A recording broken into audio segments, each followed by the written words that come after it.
It's kind of funny because when you use the word woke, people ask you, but what does it mean? And it's usually left-leaning people that ask you that. Imagine if you ask them when they talk about right-wingers or conservatives or capitalism, but like, what does it mean? Can you give a definition? They're being pedantic. But fine, I'll give you the definition. So woke can also translate to social justice warrior. And it's more than a person that has an ideology. It's a person that's willing to hurt others in order to fulfill that ideology. So they're willing to try and get other people fired. They're willing to try to get other people on the streets simply because of a disagreement. And for a more direct explanation of what the ideology is, it's best to look at it from the outside. The Chinese define it as bai zuo. It's a Chinese epithet meaning naive, Western, educated person who advocates for peace and equality only to satisfy their own feeling of moral superiority. A bai zuo only cares about topics such as immigration, minorities, LGBT, and the environment, while being obsessed with political correctness to the extent that they import backward Islamic values for the sake of multiculturalism. The Chinese see the bai zuo as ignorant and the arrogant Westerner who pity the rest of the world and thinks that they are saviors.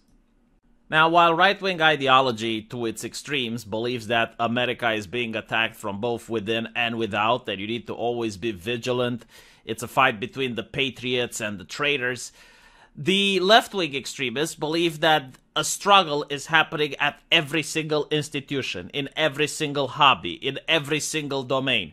This is when they say that everything is political. And the struggle is between identity groups, and it's a zero-sum game. It's the villains that are the cisgender, heterosexuals, white males versus everyone else. And it's up to the social justice activist, which most of the time is a white person themselves, to fix this problem by gaining positions of power within the institution or the hobby, and then pushing everyone else that doesn't agree with them outside of the community. Now, the reason they managed to do this, as the post on Reddit points out, is because they are being very subversive. The ideologues won the culture war because the people against them don't really understand what they are dealing with. So they use a lot of manipulation, a lot of word games in order to get into that position of power where they can start banning people. Usually they say, oh, we want inclusion. But the moment they get into the position of power, they start banning people. You can't be inclusive by banning, by excluding. They say they want diversity, but the moment they get into the position of power, they ban everyone that disagrees. Regardless of identity, by the way. Like, they might say, oh, we want more women. But the moment they have a woman, like Gina Carano, who disagrees with them, their first reaction is to ban her, insult her, harass her. They do the same with black people. Like, for example, Kanye West. Like, if you are for diversity, then surely you wouldn't be upset when a member of that diverse group has different opinions. It's like, okay, well, that's how a democracy works. But you will notice that the more social justice a space becomes, the least dissenters you will have, the least different opinions, which causes the consensus paradox. The consensus paradox says that if everyone is in agreement, then that means that people are being compelled to have that agreement. It doesn't happen naturally. So this is one of the reasons that they won. It's because they're being subversive. They lie to people. They mislead people. Now, what's also interesting in this post, and why I particularly chose it, is that all I see is from the anti-woke and anti-gender ideology camp is laughter and mockery. And a lot of complaining as they watch YouTube, TikTok videos of woke and gender ideologues expressing their views. Well, one of the reasons is that it's legitimately funny. I mean, if I see a person screaming like a madman in their car over some trivial shit, and then thinking it's a great idea to upload it on the internet, yeah, I'm going to laugh at it. Like, do you want me to make a poker face? It's hilarious. Especially because that person thought that they're going to be popular. Now, the other problem is that there is censorship. Like, what do you want people to do? You know, the only thing left for people that they can't take away is laughter. They can ban you for bad ideas, for disagreeing with them, but if you're laughing, they can't. And they absolutely hate it. Like, they really hate the laughter. Why? Because it shows that there are more people that do not find what they are doing to be acceptable or serious. And whenever they want to lecture the public and educate the public, they can't do that if people are laughing at them. Like, they want to feel in control. They want to feel like they're the ones that are educating the unwashed masses. But the unwashed masses laugh at them, and that makes them really upset. So, I don't think that laughing is a bad thing, especially when you have no power. I mean, if a person at Netflix decides that Dave Chappelle is a menace to society, like, what do you want me to do besides laugh at them? It's absolutely ridiculous. He's a comedian. What are you on about? So, by laughing, I'm also showing that there is support for Dave Chappelle. And one of the things that this ideology wants to do is to make it seem like it's the only ideology on earth, that no other thing exists outside it. It's kind of like cultural fascism, like nothing outside the ideology, nothing against the ideology, everything within the ideology.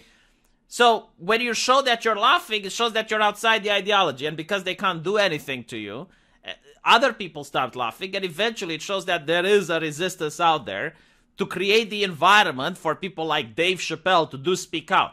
And believe it or not, there is a cultural shift. Like, it is happening. We have seen it with the Supreme Court. There is going to be elections in the US soon. Like, there is a cultural shift that's going to happen. It's just that these type of changes don't happen overnight. I mean, you remember with the feminist movement, with the Me Tooism and all of that, it's not here anymore. Like, it's gone. No one talks about feminism. It was silently dropped. They moved over to something else. Same with Islam. Like Islam in Europe a couple of years ago.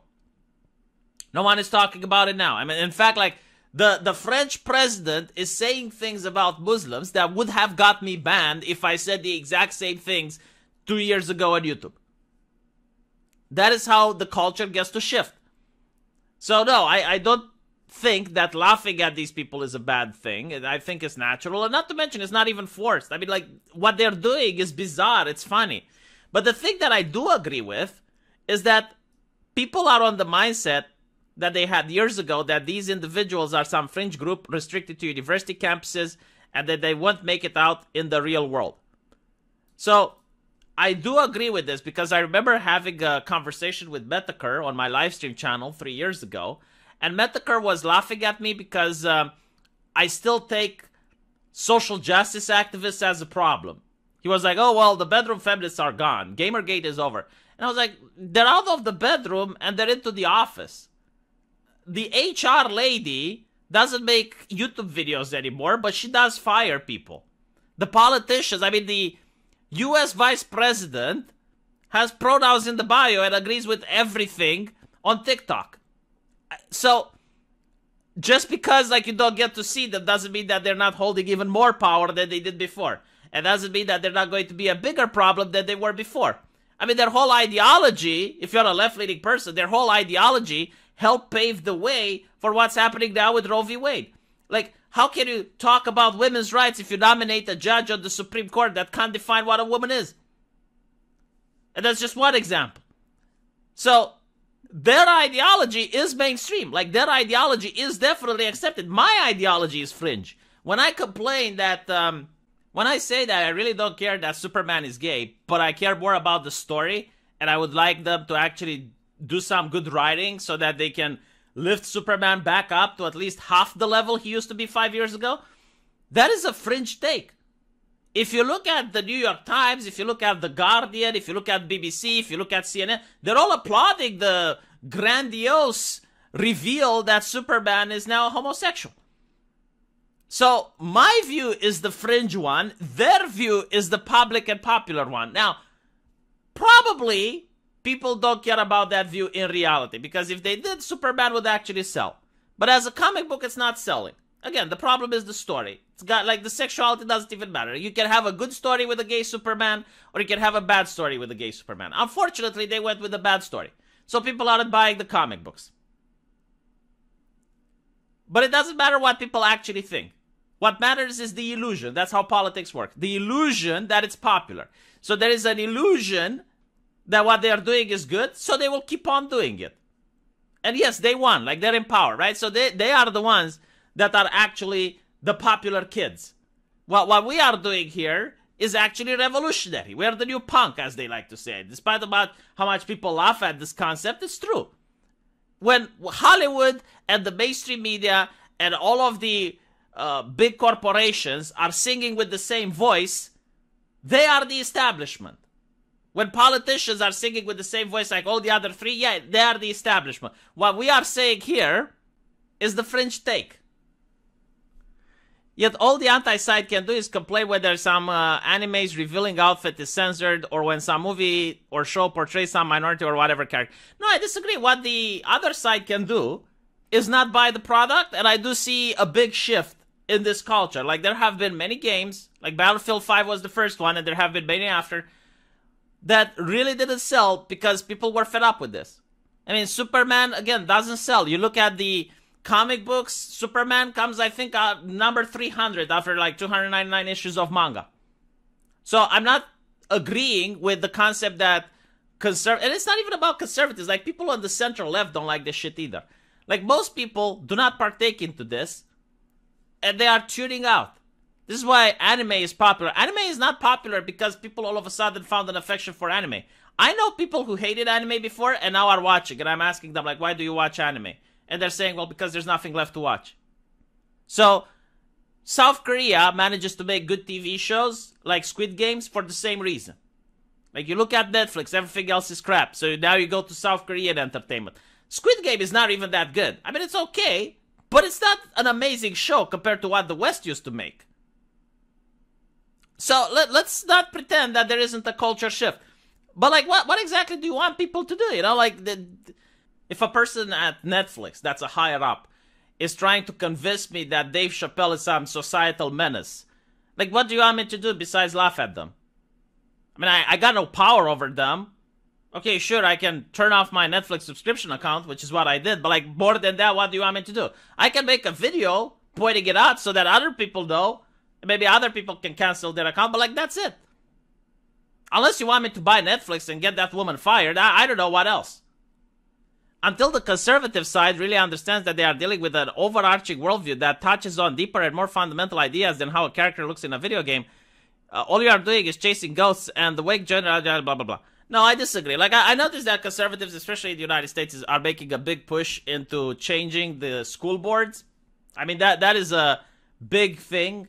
It's a down upwards movement. There's going to be elections. We're going to see what happens. But no, I disagree with this take that right-wingers aren't doing anything or that it's useless to laugh and ridicule.